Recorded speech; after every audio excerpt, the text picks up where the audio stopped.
Okay, ಈಗ next candidate ಅಂದ್ರೆ ಕಂಟೆಸ್ಟೆಂಟ್ಗೆ ನಾನೊಂದು ಕ್ಲೂ ಕೊಡ್ತೀನಿ, ಗೆಸ್ ಮಾಡು. ಎಸ್ ಇದು ಕರ್ನಾಟಕವೇ ಖುಷಿ ಪಡುವಂತಹ ಸುದ್ದಿ. ಎಸ್ ಒಂದು ಕಾಲದಲ್ಲಿ ಅಮೂಲ್ಯ ಅವರ ಒಂದು ಆ, ಸುದ್ದಿಯನ್ನ ಇಡೀ ಕರ್ನಾಟಕವೇ ಖುಷಿ ಪಡುವಂತಹ ಸುದ್ದಿ ಅಂತ ಹೇಳಿದಂತಹ ದಿವ್ಯಾ ವಸಂತ ಅಮೂಲ್ಯಗೆ ಅವರ ಟ್ವಿನ್ ಬೇಬೀಸ್ ಆಗಿದ್ದಾಗ. ದಿವ್ಯಾ ವಸಂತ ಅವರ ಹೆಸರು ಕೂಡ ಕೇಳಿ ಬರ್ತಾ ಇದೆ. ಸಾಕಷ್ಟು ವಿಚಾರಗಳು ನಡೀತು ಅವರವರ ಜೀವನದಲ್ಲಿ, ಬಟ್ ಪರ್ಸನಲ್ ಲೈಫ್ ಅಂತ ಬಂದಾಗ ಯಾರು ಕೂಡ ಬೇಕು ಅಂತ ಮಾಡ್ಕೊಳ್ಳೋದಿಲ್ಲ ಅನ್ನುವಂಥದ್ದು ನನ್ನ ಒಂದು ಒಪಿನಿಯನ್. ಯಾಕಂತಂದ್ರೆ ಅವ್ರವ್ರದೇ ಆದಂತಹ ಸಮಯ ಸಂದರ್ಭ ಆಗಿರ್ಬೋದು. ಇವಾಗ ನಮ್ದು ಕೂಡ ನೂರಾರು ಪ್ರಾಬ್ಲಮ್ ಇರುತ್ತೆ. ಹಾಗಂತ ಹೇಳ್ಬಿಟ್ಟು ಅದು ಯಾವ ಟೈಮ್ಗೆ ಹೆಂಗ್ ಆಗುತ್ತೆ ಅಂತ ಹೇಳೋದಕ್ಕಾಗಲ್ಲ. ಕೆಲವೊಂದು ದೊಡ್ಡ ಪ್ರಾಬ್ಲಮ್ ದೊಡ್ಡ ಮಟ್ಟದಲ್ಲೇ ಸುದ್ದಿ ಮಾಡುತ್ತೆ, ಚಿಕ್ಕ ಪ್ರಾಬ್ಲಮ್ ಚಿಕ್ಕ ಮಟ್ಟದಲ್ಲೇ ಸುದ್ದಿ ಮಾಡುತ್ತೆ. ದಿವ್ಯಾ ವಸಂತ ಅವರ ಹೆಸರು ಕೂಡ ಕೇಳಿ ಬರ್ತಾ ಇದೆ ಇದ್ರೊಟ್ಟಿಗೆ. ಸೊ ಬಟ್ ಅವ್ರು ಹೋದ್ರೆ ನನಗನ್ಸೋ ಪ್ರಕಾರ ಏನಂತಂದ್ರೆ ನನಗನ್ಸುತ್ತೆ ಅವ್ರು ಹೋಗಬಹುದು ಅಂತ. ಯಾಕಂದ್ರೆ ಈ ಥರ ಎಲ್ಲ ಇಷ್ಟೊಂದು ಜೀವನದಲ್ಲಿ ನಡೆದಾಗ ಅವರಿಗೊಂದು ಹಠ ಇರುತ್ತೆ, ನಾನೇನು ಅಂತ ನನ್ನನ್ನು ಪ್ರೂವ್ ಮಾಡ್ಕೋಬೇಕು, ನನ್ನನ್ನು ತೋರಿಸ್ಕೋಬೇಕು ಅಂತ. ಸೊ ಬಿಗ್ ಬಾಸ್ ಒಂದು ಒಳ್ಳೆ ವೇದಿಕೆ ಅವ್ರಿಗೆ, ಅವರ ಒಂದು ಒರಿಜಿನಲ್ ಕ್ಯಾರೆಕ್ಟರ್ ಏನಿದೆ, ಅವ್ರ ಒರಿಜಿನಾಲಿಟಿ ಏನಿದೆ ಅಂತ ತೋರಿಸ್ಕೊಳ್ಳೋದಕ್ಕೆ. ಸೊ ಅವ್ರಿಗೆ ಏನಾದ್ರು ಆಪರ್ಚುನಿಟಿ ಸಿಕ್ತು ಅಂದ್ರೆ ಅವ್ರು ಪಕ್ಕ ಹೋಗ್ತಾರೆ ಅಂತ ನಂಗೆ ಅನ್ಸ್ತಿದೆ. ಆಪರ್ಚುನಿಟಿ ಸಿಕ್ಕಿದಾಗ ಯುಟಿಲೈಸ್ ಮಾಡ್ಕೊಳ್ಳುವಂತಹ ಒಂದು ಗುಣ ನನಗನ್ಸೋ ಪ್ರಕಾರ ದಿವ್ಯಾ ವಸಂತ ಅವ್ರಿಗಿದೆ. ಬಟ್ ಏನಂತಂದ್ರೆ ಅದನ್ನ ಜನ ಯಾವ ಮಟ್ಟಿಗೆ ತಗೊಳ್ತಾರೆ ಅನ್ನುವಂಥದ್ದು. ಯಾಕಂತಂದ್ರೆ ಇಷ್ಟು ದಿನ ಅವ್ರು ಏನೋ ಒಂದು ಆಂಕರಿಂಗ್ ಅಲ್ಲಿ ಆಗಿರ್ಬೋದು, ನ್ಯೂಸ್ ರೀಡಿಂಗ್ ಅಲ್ಲಿ ಆಗಿರ್ಬೋದು ನೋಡಿರ್ತಾರೆ. ಅದನ್ನ ಆ ಚಾನಲ್ ಅಲ್ಲಿ ತಮ್ಮದೇ ಅಂತಹ ಒಂದು ಪ್ರೆಸೆಂಟೇಷನ್ ವಿಭಿನ್ನವಾಗಿರುತ್ತೆ. ಅದನ್ನ ಅವರು ಮಾಡಿರಬಹುದು. ಅದಾದ ನಂತರ ಅಂಡ್ ಒಂದಷ್ಟು ಸೋಷಿಯಲ್ ಮೀಡಿಯಾದಲ್ಲಿ ಅವ್ರಿಗೆ ಪಾಸಿಟಿವ್ ಕಮೆಂಟ್ಸ್ಗಿಂತ ಜಾಸ್ತಿ ನೆಗೆಟಿವೇ ಇರುತ್ತೆ. ಏನೋ ಬಿಗ್ ಬಾಸ್ ಹೋದ್ಮೇಲೆ ಪಾಸಿಟಿವ್ ಆಗ್ಬೋದು, ಹೇಳಕ್ಕಾಗಲ್ಲ. ಹೌದು. ಯಾಕಂತಂದ್ರೆ ಒರಿಜಿನಾಲಿಟಿ ವ್ಯಕ್ತಿತ್ವವನ್ನ ರೂಪಿಸೋದು ಹೊರಗಡೆ ತಗೊಂಬರುವಂತದ್ದೇ ಬಿಗ್ ಬಾಸ್ ಅಲ್ವಾ. ಹೌದು. ಸೊ ಹೇಳೋದಕ್ಕಾಗಲ್ಲ. ಯಾಕೆಂತಂದ್ರೆ ಅದು ಆ ಒಂದು ಮಟ್ಟಕ್ಕೆ ಅಂತಂದ್ರೆ ನೆಗೆಟಿವ್ ಆಗಿ ಹೋಗಿರೋಂಥವ್ರು ಎಷ್ಟೋ ಜನ ಈಗ ಬಿಗ್ ಬಾಸ್ ಇಂದ ಹೊರಗಡೆ ಬಂದ್ಮೇಲೆ ತುಂಬಾ ಜನ ಪಾಸಿಟಿವ್ ರೆಸ್ಪಾನ್ಸ್ ಅನ್ನ ಪಡ್ಕೊಂಡ್ ಬರ್ತಾ ಇದಾರೆ. ಕರೆಕ್ಟ್. ಎಕ್ಸಾಂಪಲ್ ಡ್ರೋನ್ ಪ್ರತಾಪ್ ಅವರೇ ಹೋಗೋದಕ್ಕಿಂತ ಮುಂಚೆ ಇವ್ರಿಗೆ ಏನಕ್ಕಪ್ಪ ಕಳ್ಸಿದ್ರು, ಏನಕ್ಕಪ್ಪ ಕರ್ಕೊಂಡ್ರು, ಬಿಗ್ ಬಾಸ್ ಅವ್ರಿಗೆ ಏನ್ ಕೆಲಸ ಇಲ್ವಾ, ಹಂಗೆ ಹಿಂಗೆ ಅಂತೆಲ್ಲಾನು ಕೂಡ ಮಾತಾಡಿದ್ರು. ಹೌದು. ಅದಾದ ನಂತರ ಬಂದ ಮೇಲೆ ಅವರ ಜೀವನದಲ್ಲಿ ನಡೆದಿರುವಂತಹ ಒಂದಷ್ಟು ಸನ್ನಿವೇಶಗಳಾಗಿರ್ಬೋದು, ಅಲ್ಲಿ ತಿಳಿಸ್ಕೊಟ್ಟ ಮೇಲೆ ಅಲ್ಲಿ ಬಿಗ್ ಬಾಸ್ ಅಲ್ಲಿ ಅವ್ರು ನಡ್ಕೊಂಡಂತ ರೀತಿ ಆಗಿರ್ಬೋದು, ಅದು ಪಾಸಿಟಿವ್ ರೆಸ್ಪಾನ್ಸ್ ಅನ್ನ ಪಡ್ಕೊಳ್ಳುತ್ತೆ ಅದಾದ ನಂತರ. ಅಂಡ್ ಲಾಸ್ಟ್ ಸೀಸನ್ ಅಲ್ಲಿ ಚೈತ್ರ ಅವರು ಕೂಡ ನೆಗೆಟಿವ್ ಲಾಸ್ಟ್ ವರೆಗೂ ಇದ್ರು, ನೆಗೆಟಿವ್ ಮೂಲಕನೇ ಹೋದ್ರು. ಬಟ್ ಮಿಕ್ಸ್ಡ್ ಒಪಿನಿಯನ್ ಇದ್ರು ಕೂಡ ಅಟ್ಲೀಸ್ಟ್ ಸರ್ವೈವ್ ಆದ್ರು ಬಿಗ್ ಬಾಸ್ ಮನೆಯಲ್ಲಿ. ಹೌದು.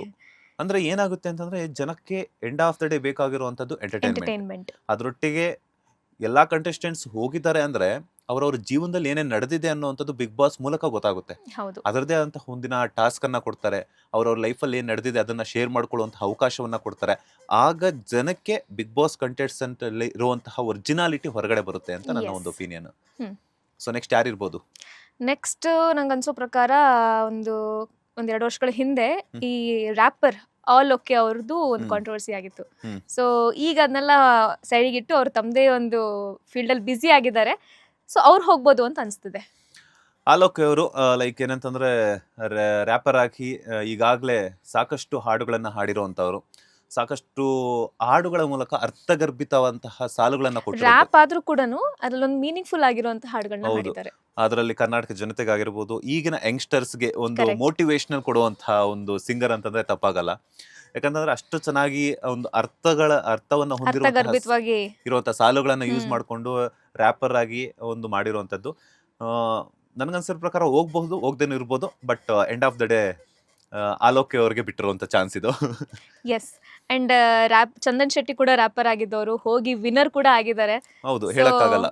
ಆಲೋಕೆ ಅವರು ಅವರಿಗೆ ಇರ್ಬಹುದು. ಸಪರೇಟ್ ಫ್ಯಾನ್ ಬೇಸ್ ಇರುತ್ತೆ. ಸೊ ಫ್ಯಾನ್ ಬೇಸ್ ಹೋಗ್ಬೋದು, ಇದೆ. ಬಟ್ ಹೇಳಕ್ಕಾಗಲ್ಲ. ಏನಂತಂದ್ರೆ ಅಲ್ಲಿ ಬಿಗ್ ಬಾಸ್ ಹೋದ್ಮೇಲೆ ಅವರ ಎಫರ್ಟ್ ಕೂಡ ಎಂಡ್ ಆಫ್ ದ ಡೇ ಬೇಕೇ ಬೇಕಾಗುತ್ತೆ. ಹೌದು. ನಾವು ಇವಾಗ ಫ್ಯಾನ್ ಬೇಸ್ ಇದೆ ಅಂತ ಹೇಳ್ಬಿಟ್ಟು ಹೋಗ್ಬಿಟ್ಟು ಸುಮ್ನೆ ಕುತ್ಕೊಂಡ್ರೆ ಆಗಲ್ಲ. ಹ್ಮ್. ಯಾಕಂದ್ರೆ ಬಿಗ್ ಬಾಸ್ ಅಲ್ಲಿ ನಾವು ಸುಮ್ನೆ ಕುತ್ಕೊಂಡ್ರೆ ಫಸ್ಟ್ ವೀಕ್ ಅಲ್ಲೇನೆ ಸರಿಯಪ್ಪ ಸಾಕು ನೀನು ಅಂತ ಹೇಳ್ಬಿಟ್ಟು ಕಳ್ಸ್ಕೊಟ್ಬಿಡ್ತಾರೆ. ಅಂಡ್ ಫಸ್ಟ್ ವೀಕ್ ಅಲ್ಲಿ ಹೋದವರು ಕೂಡ ನಾವು ವೀಕ್ ಕಂಟೆಸ್ಟೆಂಟ್ ಅಂತ ಹೇಳಕ್ಕಾಗಲ್ಲ. ಯಾಕಂದ್ರೆ ಲಾಸ್ಟ್ ಸೀಸನ್ ಅಲ್ಲಿ ಯಮುನಾ ಅವರು ಫಸ್ಟ್ ವೀಕ್ ಅಲ್ಲಿ ಹೊರಗಡೆ ಬಂದ್ರು. ಹ್ಮ್ ಆಕ್ಚುಲಿ ಬಿಗ್ ಬಾಸ್ ಅಲ್ಲಿ ಇದ್ದಿದ್ದಕ್ಕಿಂತ ಜಾಸ್ತಿ ಅವ್ರು ಹೊರಗಡೆ ಬಂದ್ಮೇಲೆ ಜಾಸ್ತಿ ಫೇಮ್ ಸಿಕ್ತು ಅವರಿಗೆ. ಸೊ 100%. ಅದು ಒಂದು ಚಾನ್ಸಸ್ ಇದೆ. ಯಾಕಂತಂದ್ರೆ ಅವ್ರು ಇನ್ನೊಂದಷ್ಟು ದಿನಗಳ ಕಾಲ ಟೈಮ್ ಕೊಡಬೇಕಿತ್ತೇನೋ ಅಂತ ನನ್ನ ಒಂದು ಒಪಿನಿಯನ್. ಯಾಕಂತಂದ್ರೆ ಒಂದೇ ವಾರಕ್ಕೆ ಕಳ್ಸ್ಕೊಟ್ಬಿಟ್ರೆ ಅವ್ರು ಹೌದು. ಏನು ಅನ್ನೋದು ಜನಗಳಿಗೆ ಅರ್ಥ ಆಗಲ್ಲ. ಕರೆಕ್ಟ್. ಒಂದು ಇನ್ನೊಂದು 1 ಅಂಡ್ 2 3 ವೀಕ್ಸ್ ಒಂದು ಟೈಮ್ ವಾರ ಕೊಡಬೇಕು. ನಮ್ಗಲ್ಲಿ ಸೆಟಲ್ ಡೌನ್ ಆಗಕ್ಕೇನೆ ಟೈಮ್ ಹಿಡಿಯುತ್ತೆ. ಇದು ಮನೆ ಹೆಂಗಪ್ಪ, ಇಲ್ಲಿ ಜನ ಹೆಂಗೆ ಅಂತ ಅರ್ಥ ಮಾಡ್ಕೊಳ್ಳೋದಕ್ಕೆ ಒಂದು ವಾರ ಹೌದು, ಬೇಕಾಗುತ್ತೆ. 100% ಆ ಮನೆಗೆ ವಾತಾವರಣಕ್ಕೆ. ಯಾಕಂದ್ರೆ 17 ಜನ ಬಂದಿದ್ದಾರೆ ಅಂತಂದ್ರೆ 17 ಜನರ ಮೈಂಡ್ ಸೆಟ್ ಕೂಡ ಒಬ್ಬರಿಗಿಂತ ಒಬ್ರು ವಿಭಿನ್ನವಾಗಿರುತ್ತೆ. ಬಿಗ್ ಹೌದು. ಬಾಸ್ ಬರ್ತಿದ್ದಾರೆ ಅಂದ್ರೆ ಅವ್ರ ಮೆಂಟಲಿ ಪ್ರಿಪೇರ್ ಆಗಿ ಬಂದಿರ್ತಾರೆ. ಫಸ್ಟ್ ಆಫ್ ಆಲ್ ಹ್ಮ್. ಅವ್ರ ಮೈಂಡ್ ಏನೋ ಯಾವ ಕ್ಷಣಕ್ಕೆ ಹೆಂಗಿರ್ಬೇಕು ಅಂತ. ಬಟ್ ಅಲ್ಲಿಗೆ ಹೋದ್ಮೇಲೆ ಒಂದಷ್ಟು ವಿಚಾರಗಳಲ್ಲಿ ಏರುಪೇರು ಆಗ್ಬೋದು. ಹ್ಮ್. ಬಟ್ ಮೆಂಟಲಿ ನಾನು ಇಷ್ಟು ದಿನಗಳ ಕಾಲ ಸರ್ವೈವ್ ಆಗ್ತೀನಿ ಅನ್ನುವಂತಹ ಒಂದು ಥಾಟ್ಸ್ ಅನ್ನ ಇಟ್ಕೊಂಡು ಹೋಗಿರ್ತಾರೆ. ಅದಾದ ನಂತರ ಏನಾಗುತ್ತೆ ಅಂತ ಹೇಳ್ಬಿಟ್ಟು ಥಾಟ್ಸ್ ಆಗಿರ್ಬೋದು, ಟೈಮಿಂಗ್ಸ್ ಆಗಿರ್ಬೋದು, ಹಾಗೇನೆ ಮಾತನಾಡುವಂತಹ ಶೈಲಿ ಆಗಿರ್ಬೋದು, ಹೌದು. ಅಲ್ಲಲ್ಲಿ ಇದಾಗುವಂತ ಕ್ಲಾಶಸ್ ಆಗುವಂತಹ ಚಾನ್ಸಸ್ ಇರುತ್ತೆ. ಹ್ಮ್. ಬಟ್ ಅಲ್ಲೇನಾದ್ರೂ ಎಡವಟ್ ಆಗಬಹುದೇನೋ ಅಂತ ನನ್ನ ಒಂದು ಒಪಿನಿಯನ್. ಲೇಟೆಸ್ಟ್ ಹಾಗೂ ಇಂಟ್ರೆಸ್ಟಿಂಗ್ ಸುದ್ದಿಗಳಿಗಾಗಿ ಬಾಸ್ ಟಿವಿ ಕನ್ನಡ ಚಾನೆಲ್ನ ಸಬ್ಸ್ಕ್ರೈಬ್ ಮಾಡಿ. ಹಾಗೆಯೇ ಬೆಲ್ ಐಕಾನ್ ಪ್ರೆಸ್ ಮಾಡಿ. ಇದರ ಜೊತೆಗೆ ಫೇಸ್ಬುಕ್, ಇನ್ಸ್ಟಾಗ್ರಾಮ್, ಎಕ್ಸ್ ನಲ್ಲೂ ಮಿಸ್ ಮಾಡದೆ ಫಾಲೋ ಮಾಡಿ.